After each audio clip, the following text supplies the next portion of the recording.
En primer lugar, agradezco al doctor Pablo González Casanova la invitación para participar en este ciclo. Y creo que le agradezco también que él haya elegido el tema para que hable hoy sobre sistemas complejos, aunque se trata de un tema en el cual tengo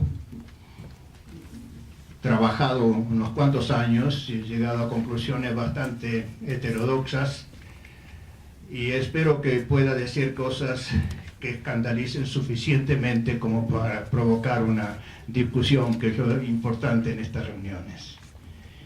En general, las pláticas sobre cualquier tema que tenga que ver con complejidad suelen empezar con un chiste que por demasiado manido no me gusta repetir, que la complejidad es un tema muy complejo. No me gusta repetir por dos razones. Primero, porque es aburrido repetir siempre un mismo chiste, pero mucho más que por eso, porque estoy totalmente en desacuerdo cuando se usa el concepto de ser complejo, no digo complejidad, ser complejo, a temas como estos.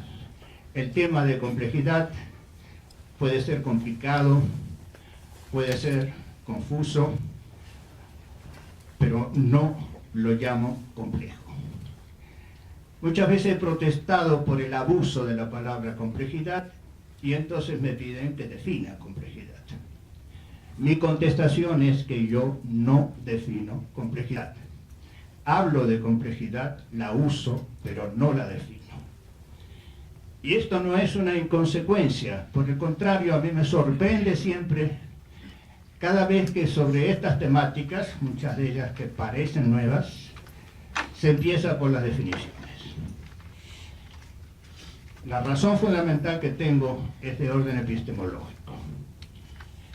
El parteaguas en la historia de la ciencia fue la revolución científica del siglo XVII. Y la cumbre de esa revolución, que tuvo varios predecesores, fue sin duda Newton. El libro, digamos, máximo que desató esa revolución fue La mecánica de Newton, que no la llamó mecánica, la llamó Principios Matemáticos de Filosofía Natural. La revolución que provocó ese libro fue fundamentalmente haber explicado el movimiento de los planetas. Pero Newton nunca definió movimiento. Tampoco definió espacio, tampoco definió tiempo, y lo dice él muy claramente. Doy por sabidos esos conceptos, pero no los voy a definir. La ciencia no empieza con definiciones. Quien dijo más claramente esto fue uno de los máximos filósofos de nuestro siglo, Bertrand Russell, cuando enunció: la ciencia no empieza con sustantivos, empieza con adjetivos y con verbos. Empieza con descripciones, empieza con acciones, con actividades, frente a situaciones, a sistemas. De tal manera que sí es importante definir el adjetivo complejo aplicado a muy distintos tipos de fenómenos. Yo voy a tomar como referencia en esto a un libro, Teorías de la Complejidad, título con el cual también estoy en desacuerdo, no creo que haya teorías de la complejidad, publicado en el 91 en Francia y dedicado a Henri Atlan, que debe ser muy conocido por todos, por su libro Entre el cristal y el humo, que tuvo una enorme difusión en todos los idiomas. Fue un coloquio que se realizó en Cerisy, se publicó en el 91 y fue dedicado a Atlan, que estaba presente naturalmente, por sus trabajos sobre la complejidad. Atlan empieza su introducción de la siguiente manera: durante mucho tiempo, calificar alguna cosa como compleja servía para designar una dificultad de comprensión o de realización. Pero al mismo tiempo, curiosamente, ello jugaba, digamos, la designación de compleja, ello jugaba un papel de explicación puramente verbal de aquello que no se podía explicar de otra manera. La constatación de complejidad permitía a menudo y permite todavía justificar la carencia de teoría y aún suplir, aunque de manera ilusoria, la insuficiencia de las explicaciones. Es solo desde hace poco tiempo que la complejidad, cesando de ser una invocación, se ha convertido en problema, un objeto en sí de estudio y de investigación sistemática. Este cambio de estatus es significativo y constituye un hecho importante en la historia reciente de las ciencias de la naturaleza. Pero Atlan sigue hablando sobre complejidad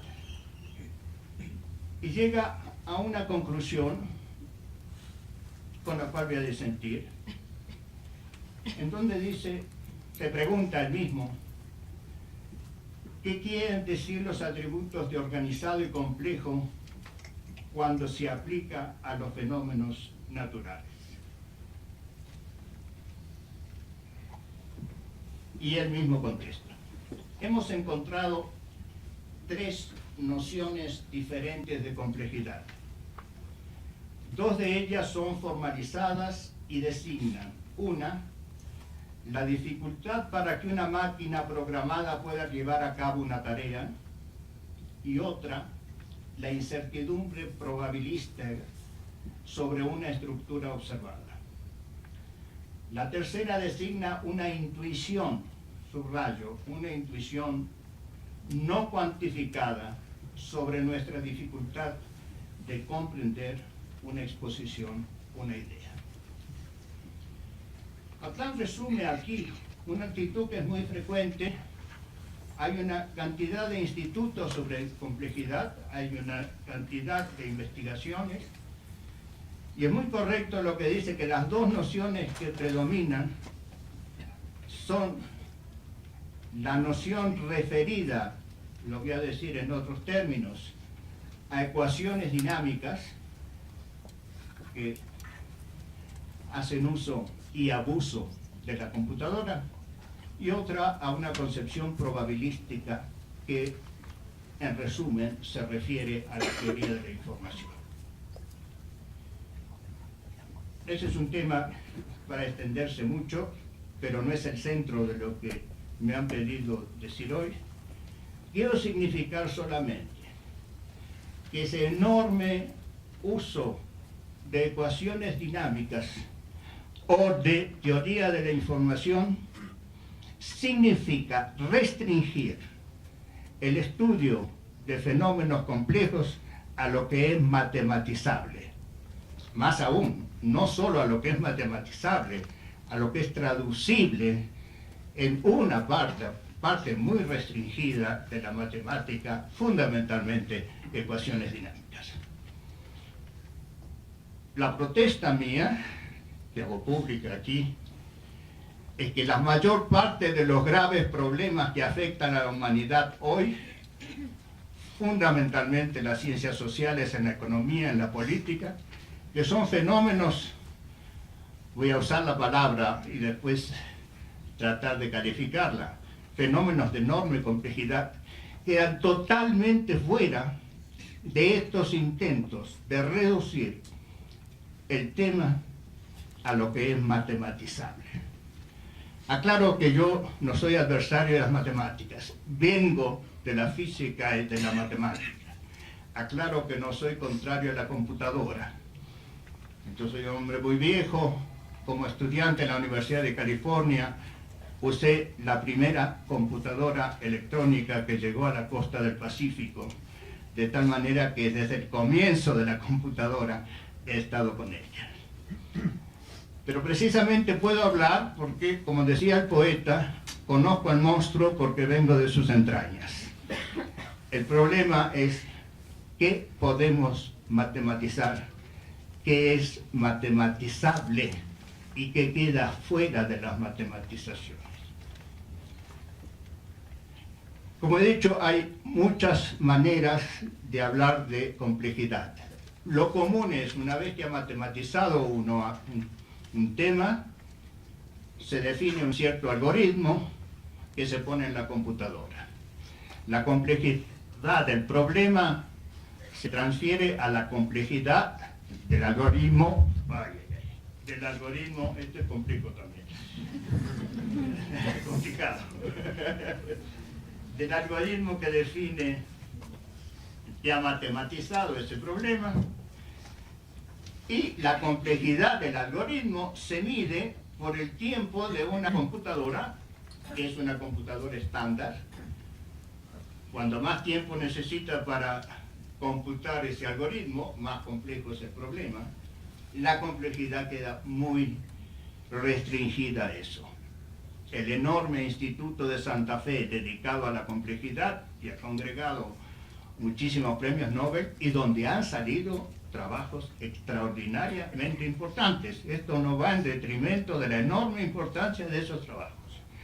Lo que digo es que queda todo un conjunto enorme de problemas que nos atañen muy de cerca en el mundo actual en que estamos viviendo, que quedan fuera de esos estudios. Si consideramos los problemas del medio ambiente, los problemas de salud, los problemas de educación, son problemas no reducibles a ecuaciones matemáticas. Tenemos por eso que decir, como dice Atlan en lo que he leído, y que ahora está mojado con café, que son intuiciones y formas de hablar, que es más o menos lo que he leído. No, yo creo que son problemas que se pueden estudiar con mucha precisión. Precisión no quiere decir matemáticamente. Se pueden estudiar sistemáticamente y que es todo un conjunto de problemas que ha quedado fuera de los estudios universitarios, ha quedado fuera de los programas, simplemente porque es muy difícil hacerlo. Difícil, no complejo.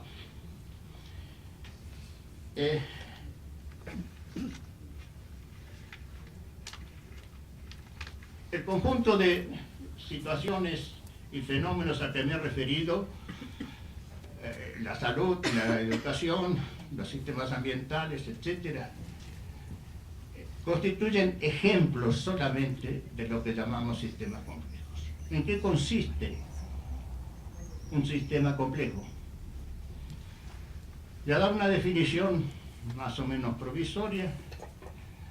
Yo voy a llamar sistema complejo, o he llamado en numerosos escritos sistema complejo, a un sistema cuyos elementos son heterogéneos en el sentido de que pertenecen al dominio de distintas disciplinas, pero son elementos que interactúan entre sí de tal manera que son interdefinibles.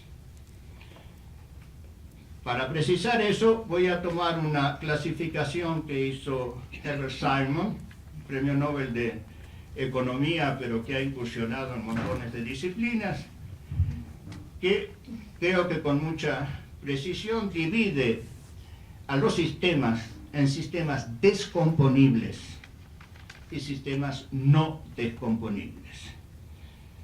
Y yo voy a definir sistema complejo como un sistema no descomponible. ¿Qué quiere decir eso? Estamos en esta habitación o estamos en una casa, que es un sistema en el sentido que tiene un funcionamiento como totalidad. Es un conjunto de elementos que funciona como una totalidad. Pero es descomponible en el sentido que yo puedo modificar el sistema eléctrico sin modificar el resto, o puedo modificar la ventilación, o puedo modificar cualquiera de los elementos, los tapizados, etc. O sea, las distintas partes de ese sistema, que voy a llamar complicado, pero no complejo, pueden ser estudiadas, analizadas por separado y modificadas por separado. La característica de un sistema complejo es la interdefinibilidad. Cuando yo estudio un sistema agrario, el suelo, el clima, el tipo de producción, la tecnología que se usa, la manera de trabajar, los campesinos, la economía, no son cosas que podemos desintegrar, estudiar por separado y después poner juntas. Son cosas que una modificación de una de ellas actúa en cadena y va repercutiendo en todas las otras. Es un sistema no descomponible.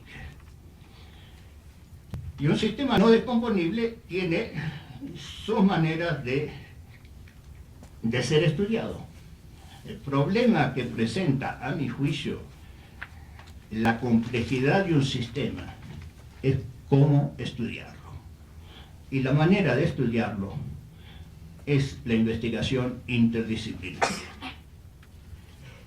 Ahora, con esto tengo que hacer no definiciones, sino negaciones.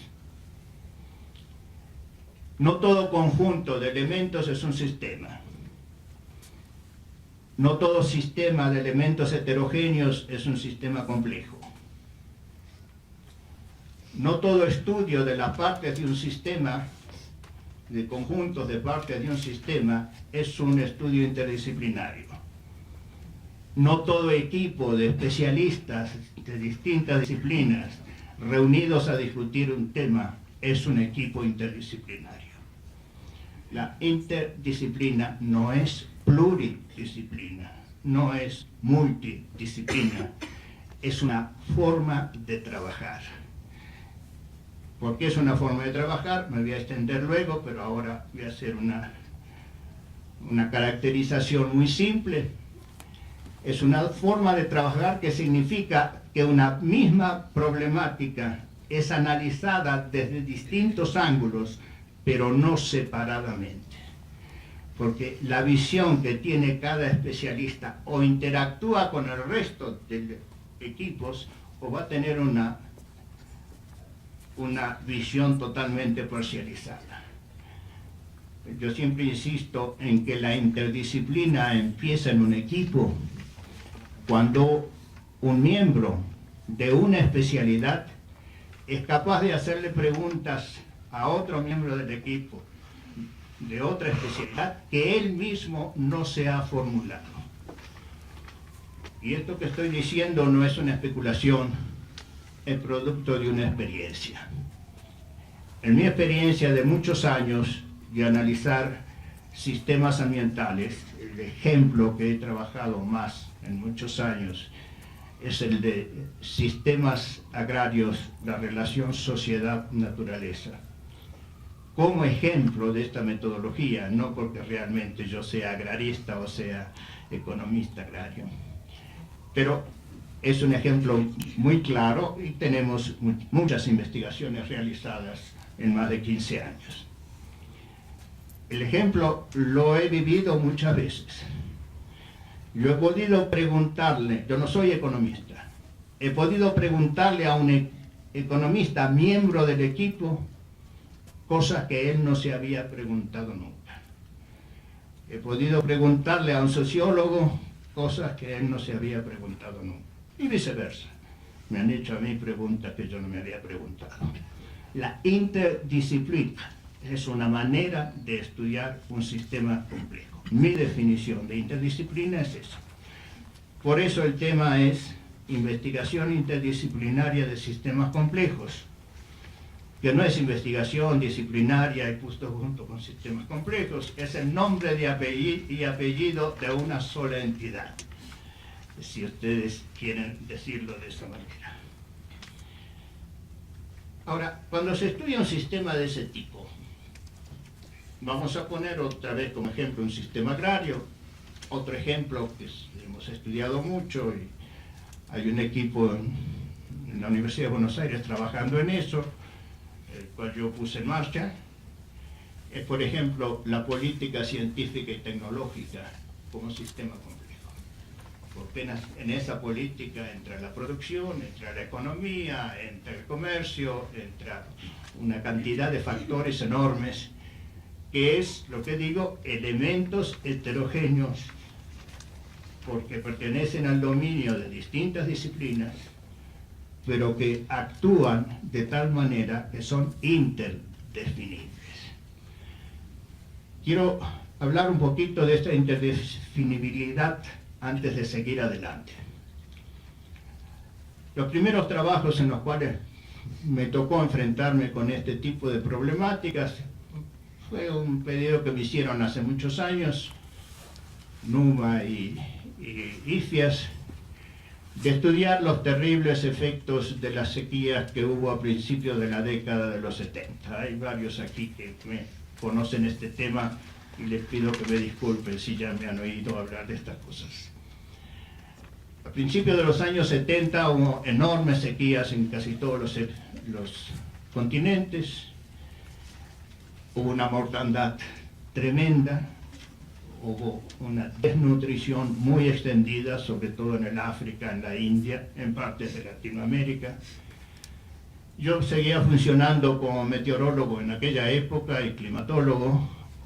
La pregunta que me hicieron es, ¿por qué esta sequía tuvo efectos tan terribles? Yo concentré de entrada mi estudio en el Sahel, que es el conjunto de países que está al sur de Sahara.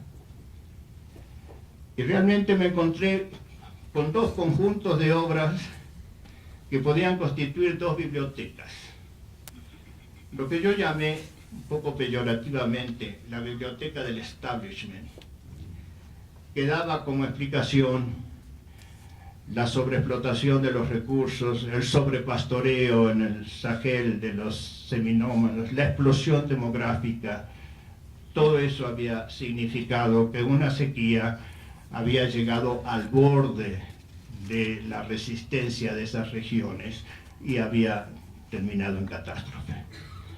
Había otra biblioteca, particularmente dirigida por un grupo socialista en Francia, que escribió 3 volúmenes sobre esto, titulado Qui se nourrit de la famine en Afrique, según el cual la explicación era completamente distinta. La explicación de los terribles efectos era que la colonización francesa había producido toda una franja de cultivo de cacahuate y de algodón, que efectivamente tuvo una producción enorme y suplió toda Europa durante mucho tiempo. Que los nómades y seminómades, cuando había sequía en el norte, solían retirarse hacia el sur y más hacia la costa, y eso les permitía resistir los efectos de la sequía, que esa franja había significado una barrera y que los nómades no pudieron retirarse, y entonces se le murieron los animales y finalmente hubo una desnutrición. Una investigación no muy extensa, pero que me llevó algunos meses, mostró que las dos teorías eran completamente falsas. ¿Qué habría que hacer? En esa época me dediqué a estudiar todas las sequías que había habido en el África desde el principio del siglo. Y encontré una cosa muy clara. Esa última sequía, la más catastrófica, no había sido la peor sequía desde el punto de vista físico, desde el punto de vista climatológico. Había habido sequías mucho más terribles a principios del siglo sin ninguno de esos efectos. Voy a abreviar porque mi objetivo no es hablar de eso, sino hablar qué quiero decir por interdependencia y qué quiero decir por sistema, por reacción sistémica. Lo que había pasado es simplemente, el análisis sociológico y económico lo demostró plenamente, que esas sociedades se habían hecho más vulnerables a una perturbación como la sequía, y se habían hecho más vulnerables Primero porque la colonización francesa rompió con muchas de las reglas que tenían los nómades y seminómades, precisamente para precaverse de esos fenómenos. Entre otras cosas, el retiro hacia el sur cuando había sequías fue cortado por las divisiones políticas que se hicieron en ese momento. En la frontera de Níger murieron decenas de miles porque no pudieron cruzar hacia el océano. O sea, la sociedad se había hecho más vulnerable. De aquí vino una de las concepciones del análisis sistémico. La sociedad, con sus costumbres sociológicas, económicas, políticas, tiene cierta resistencia a perturbaciones exteriores. Esas sociedades, y estaban muy claras las sequías antes de la colonización, durante la colonización y después, durante la independencia, la cosa se agravó con la independencia, en contra de todo lo que podemos pensar de que lo peor es la colonización, no es lo peor.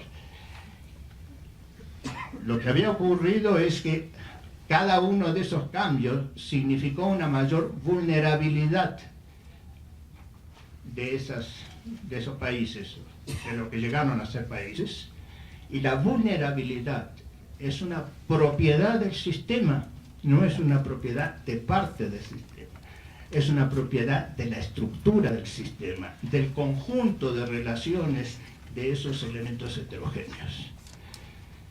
Y la conclusión fue muy simple. La última sequía fue una perturbación que incidió sobre una sociedad mucho más vulnerable y desató una inestabilidad propia de esa sociedad. El efecto no fue proporcional a la perturbación, el efecto fue proporcional a la inestabilidad interna de esto. Digamos, yo pongo esto al borde, o como lo hice ahora, un pequeño empuje significa una catástrofe, se cae.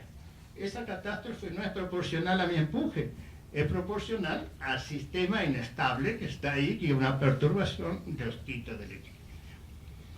Bueno, este es el conjunto de cosas que hace que tengamos que analizar un sistema no como una suma de elementos, sino como una estructura que tiene propiedades de la totalidad, propiedades de la estructura, que no son la suma de las propiedades de los elementos. Y eso es una cosa que se ha sabido desde hace tiempo. Pero lo primero que tenemos que hacer es, muy bien, cuando vamos a una problemática como es un sistema ambiental en alguna región, en algún país, o un problema de salud en una región, como empezamos a estudiar. Evidentemente, hay un viejo dicho, sobre todo de los dialécticos extremos, en el mundo todo interactúa con todo. Entonces, si ponemos una barrera en alguna parte, dejamos afuera cosas que interactúan con lo de adentro. Eso es uno de los muchos sofismas que se han hecho muchas veces. Sin embargo, la cosa hace mucho tiempo que fue planteada, y fue planteada sobre todo en los problemas sociales. Un muy lúcido y heterodoxo marxista, Lucien Goldman, en un maravilloso libro que tiene El Dios oculto, Le Dieu caché, ya planteó eso hace muchísimo tiempo. Dijo, el problema del método en ciencias humanas, dice Lucien Goldman, es el de hacer recortes de los datos empíricos en totalidades relativas suficientemente autónomas para servir de marco a un trabajo científico. Hoy lo decimos esto de una manera completamente distinta. Nosotros definimos un sistema, como dice Lucien Goldman, con un recorte arbitrario de la realidad, más o menos arbitrario. pero dejando dentro, por así decir, conjuntos de elementos y de situaciones que de alguna manera funcionan como totalidad. Y ese recorte lo hacemos más o menos arbitrario, definimos el sistema, pero la definición final del sistema termina con la investigación, porque esos recortes que hemos hecho hay que ajustarlos. El problema no es tanto el recorte, sino cómo tomamos en cuenta lo que está afuera y su interacción con lo que está dentro. Y aquí entran algunos principios, producto de la experiencia de muchos años de trabajar en esto, que me parece que son principios que hoy podemos tener de manera suficientemente precisa como para encarar estas problemáticas en forma sistemática. Para eso tenemos que romper con algunos prejuicios, incluso algunos prejuicios que han sido sostenidos por los máximos hombres de ciencia. Hace muchos años, creo que la primera vez que habló de esto fue en 1918, Einstein dijo, hablo de Einstein, quizás el máximo genio de la ciencia de nuestro siglo y de todos los siglos, dijo, el test supremo de la ciencia, él se refería a la física fundamentalmente, pero después lo extendió porque esto lo mantuvo toda la vida. El test supremo de la ciencia es llegar a aquellas leyes elementales universales a partir de las cuales el cosmos puede ser construido o reconstruido por pura deducción. Esta concepción del mundo ha prevalecido, aún implícitamente, sin haberla expresado así como la expresó Einstein, ha prevalecido en el sentido, si conocemos las leyes más elementales, en el caso de la física, las leyes del átomo, a partir de ahí podemos construir el resto, casi por pura deducción, porque una vez que conocemos las leyes sabemos cómo se desarrolla. Hoy sabemos que ese sueño, ese ideal de Einstein, es completamente falso. Y esta es una idea que sí se tuvo en muchos campos, en muchas disciplinas, pero que la física lo sostiene hoy, y muy recientemente, hace no más, diría, de 15 años, que esto se ha hecho carne en la física. ¿Qué es lo que queremos decir con esto?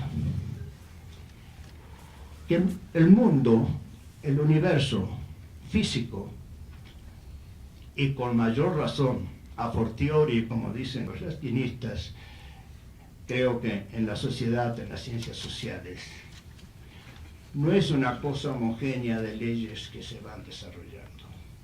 El mundo está estratificado. El mundo está estratificado en niveles de organización. Niveles de organización tales que cada nivel no es deducible de otro nivel ni reductible a otro nivel. En física eso se ve muy claro. Cuando estamos en la física de materiales, el hecho que se descubra otra partícula elemental que puede revolucionar un poco las ideas sobre el átomo, no modifica en absoluto las leyes que se están trabajando a ese nivel. O sea, cada nivel tiene sus propias leyes de organización que no son reducibles a los otros niveles, pero que no son autónomas, son semi-autónomas, en el sentido que hay interacciones. Desde luego, lo que pasa a nivel molecular tiene que ver con el átomo y lo que pasa a nivel macro tiene que ver con las moléculas, pero la dinámica interna de cada nivel es independiente. Independiente como dinámica, pero como sistema es interdependiente en el sentido que una de ellas influye sobre otro. Este es un tema muy extenso que tendríamos que hablarlo con mucho detalle y que ahora solamente puedo detallar. Pero eso es un principio, para mí, fundamental para analizar un sistema complejo. Es muy cierto que cuando estudiamos un medio agrario, tiene mucho que ver que la producción que tiene ese medio tenga salida comercial. Y eso tiene bastante que ver con lo que rigen los mercados nacionales e internacionales. También tiene bastante que ver con la tecnología que se importa o que se impone, tecnología que se trae también nacionalmente o internacionalmente. También tiene que ver con las políticas.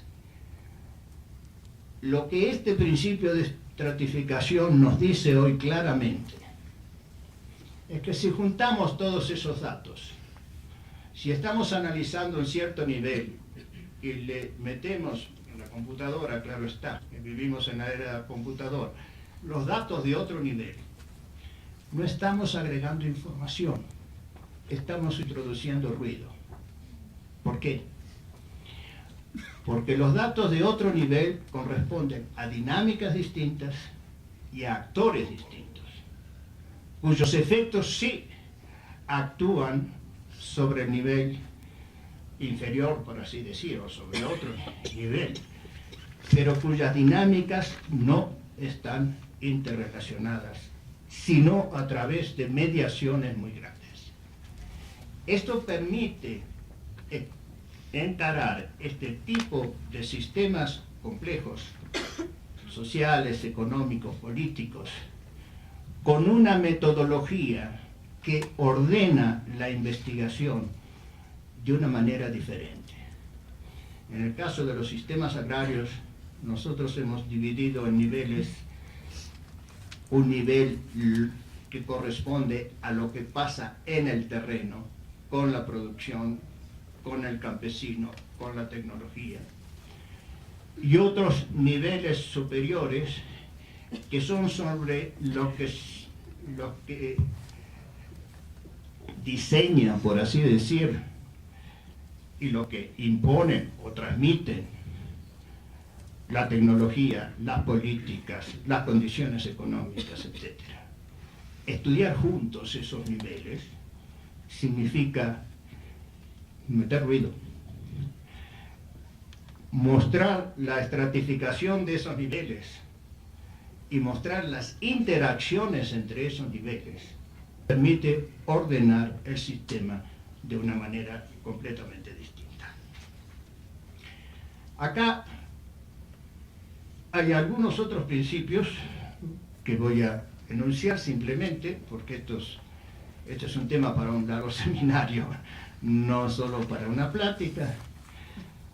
Un otro principio es que dentro de un sistema, en un nivel determinado, los factores que intervienen de alguna manera se aglutinan por relaciones más estrechas que con otros factores. En un primer nivel de un sistema agrario, hay factores que forman parte del medio físico, el suelo, el agua, el clima. Hay factores que forman parte de la producción misma, el tipo de producción, la tecnología. Hay factores que forman parte de la sociedad que trabaja eso o de la sociedad que da los medios para trabajar esto. Estos constituyen subsistemas que tienen una interconexión entre ellos mayor que con los elementos de los otros subsistemas. Y esto nos permite nuevamente poder hacer análisis de los subsistemas de manera semi-independiente. Y semi-independiente porque, digamos, hay un único sistema que es el sistema productivo que está ahí y que va a tener un producto externo de muchos tipos. Por consiguiente, el problema es el estudio de los factores locales de cada subsistema, local no geográficamente, sino local en cuanto a que es un subsistema separado, y el estudio de las interrelaciones. Es en este punto donde interviene el trabajo interdisciplinario. Y digo en este punto porque cuando estudiamos un sistema agrario, naturalmente que necesitamos un especialista en suelo, naturalmente que necesitamos un especialista en clima, naturalmente que en el otro lado necesitamos a alguien que conozca bien la tecnología de producción y un economista, etc. Pero el problema es cómo interactúan esos factores. Y la interdisciplina empieza en la interacción de esos factores, en una forma de trabajar que la tenemos publicada por ahí, pero que ahora no tengo mayor tiempo para poder extenderme.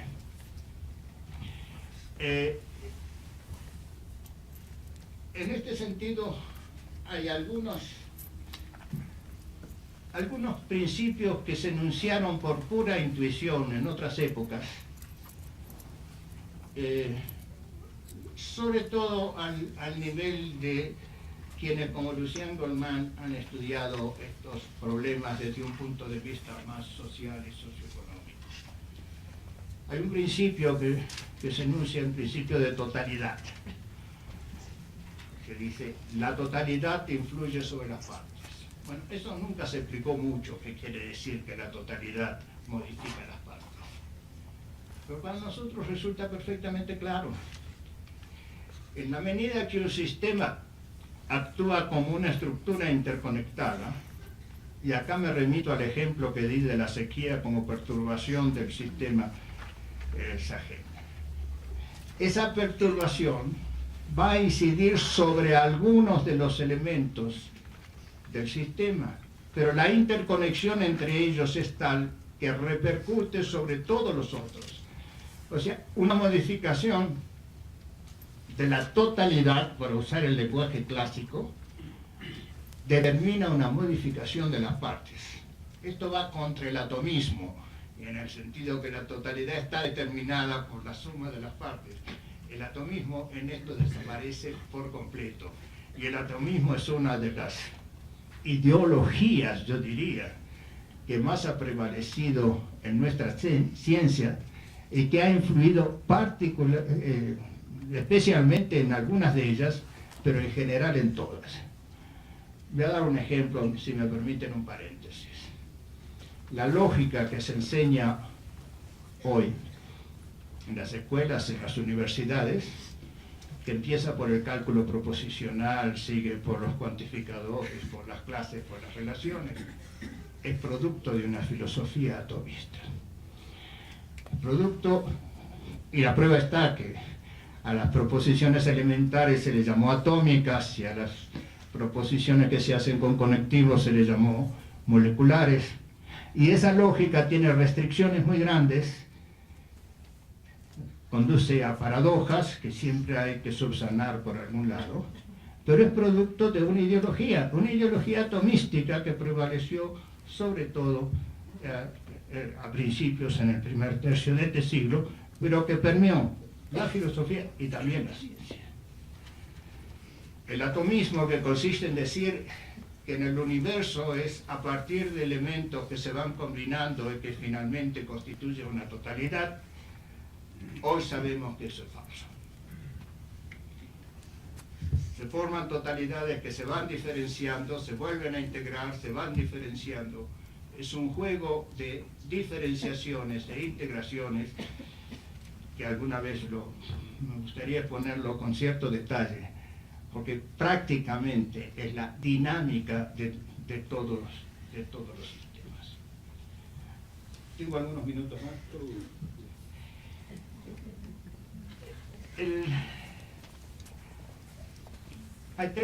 Hay tres principios entonces a los cuales he referido. Un principio de estratificación, hay niveles de organización que tienen su propia dinámica y sus propios actores, que no son ni reducibles a ni deducibles de otros niveles, pero que interactúan con ellos. Hay un segundo principio que es de articulación. Los elementos no actúan así, más o menos uniformemente. Hay subsistemas dentro de cada sistema con mayor coherencia que con el resto, y la estructura está determinada por las relaciones entre los subsistemas. Hay un tercer principio que llamo de organización sistémica, en el sentido que modificaciones de la totalidad modifican las partes, y que precisamente las influencias externas actúan sobre el sistema, su totalidad o algunas partes de ella, pero eso repercute, por eso es un sistema, repercute en las otras partes. Pero hay otro principio que no tiene que ver con la organización del sistema complejo, tiene que ver con la evolución del sistema complejo. La evolución de todo sistema, físico, químico, biológico, social, no es un desarrollo uniforme como se pretendió clásicamente. La evolución se da solo por reorganizaciones. Y la famosa no linearidad que está hoy de moda, y con razón, cuando se habla de complejidad, de caos, etc., representa simplemente esa evolución por reorganización. ¿Qué quiere decir esto? Quiere decir que un sistema, en la medida que se conformó como sistema, quiere decir que tiene un mecanismo de compensaciones que le ha evitado desintegrarse como sistema. Ese mecanismo de compensaciones, que porque funciona, es porque podemos ver que es un sistema. Ese sistema de compensaciones es capaz de recibir perturbaciones o fluctuaciones de afuera hasta cierto límite. La propiedad de vulnerabilidad, que es una propiedad del sistema, o de resiliencia, que sería la opuesta a esa, la capacidad de absorber las perturbaciones, tiene un límite en todos los sistemas. Una vez que se llegó a ese límite, el sistema se desestabiliza. Y esa desestabilización es una ruptura de la estructura interna. Esa ruptura significa desorganización. Se continúa la perturbación. El sistema de compensaciones que está inherente a este sistema que estamos estudiando reorganiza, y esto no es teleológico, pero usa un lenguaje teleológico, reorganiza las relaciones de tal manera que puede formar una nueva estructura capaz de absorber la perturbación que antes desestabilizó. Y en eso consiste una reorganización. Esto no es moderno. Esto es... El primero que descubrió esta manera de evolución fue Marx.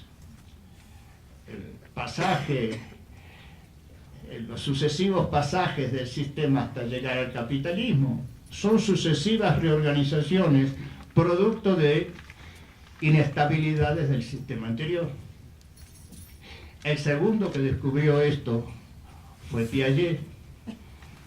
En los estadios del desarrollo psicogenético mostró que en cada estadio hay una cierta lógica que predomina, capaz de resolver ciertos problemas, pero que se desestabiliza en un momento dado y tiene que reorganizarse, y el desarrollo del sistema cognitivo es por sucesivas reorganizaciones.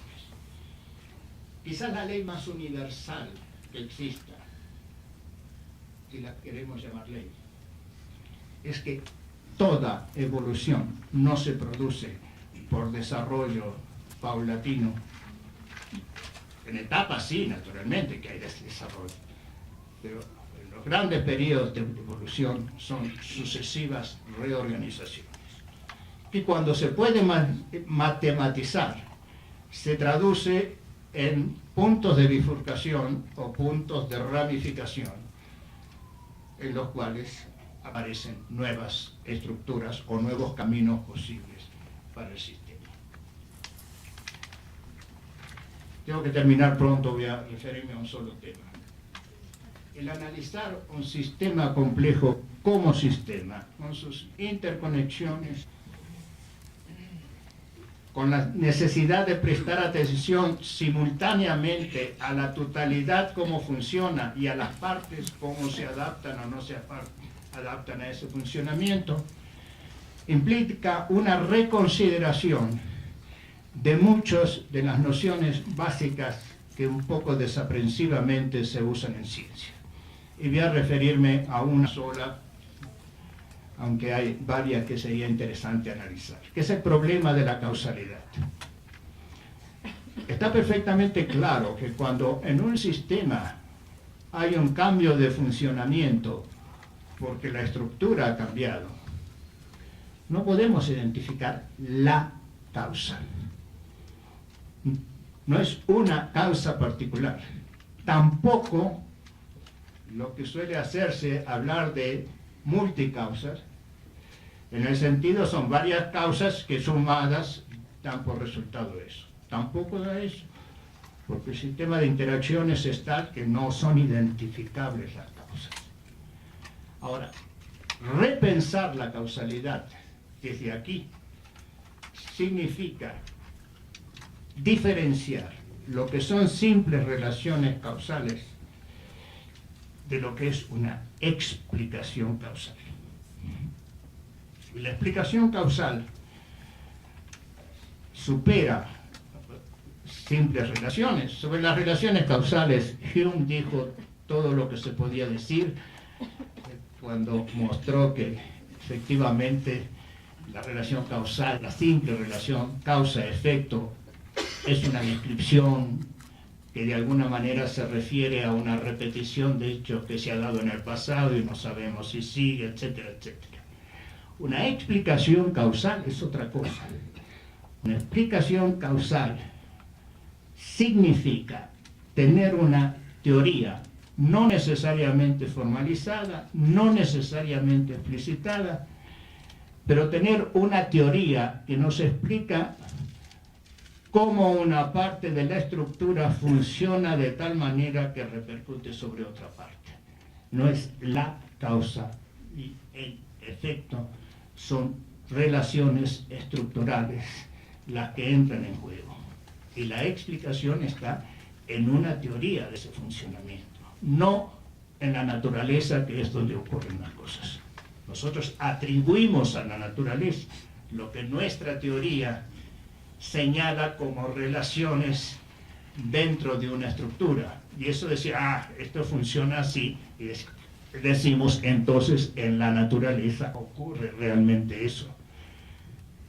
Pero la explicación causal significa tener una teoría en las cuales las relaciones entre elementos que representan la estructura del sistema se pueden establecer lógicamente y por consiguiente atribuir. El estudio de un sistema complejo obliga a revisar totalmente lo que corrientemente se entiende por causalidad. Y esto que digo sobre la causalidad también lo digo sobre el determinismo y el indeterminismo, la probabilidad y todo lo demás, que sería tema para varias reuniones. Y ya pienso que me van a correr porque estoy excediendo el tiempo que me habían concedido.